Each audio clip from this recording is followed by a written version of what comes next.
So, let's talk about Harvey, the so-called rookie sensation from the Broncos' preseason debut. I mean, if you're there to make waves, he certainly made a splash, but maybe it was more of a puddle? Poor tackles and fumbles galore had fans wondering if he was auditioning for a clown role instead of a football one. Bravo, RJ. Sean Payton, the man with a plan, couldn't help but address the elephant in the room. While everyone was glued to the screen watching Harvey trip over his own feet, Payton was probably just wondering which player he could borrow from a nearby college team. Can't say I blame him.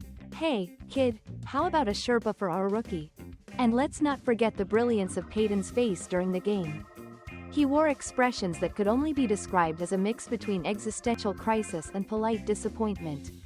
One would think he was watching a toddler attempt to walk for the first time.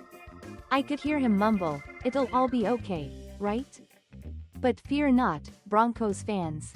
Payton, ever the optimist, insists RJ will be just fine with some, let's say, creative coaching, aka, the magic of hard training and mystical pep talks. Because we all know the pathway to success is usually paved with sweat and occasionally you might just trip over your own shoelaces. Harvey's preseason flop might just be a minor blip on the screen of his career, but isn't it hilarious to think about?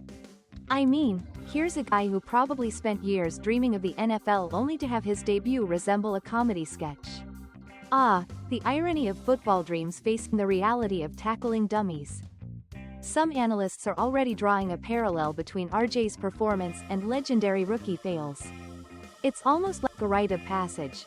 How else do you prepare for the NFL? For every 10 right moves, there's always that one glorious moment where you trip on a blade of grass and faceplant like it's a sport in itself. So here's a thought. If Harvey can pull off such an epic debut, imagine how many perfectly normal players he might outrun in the race of life. Seriously though, with all the hurdles and slip-ups, one can't help but wonder, are we just witnessing the beginning of a disastrous legend? What's your take? Will he bounce back or was this his final curtain call? Like and subscribe, please.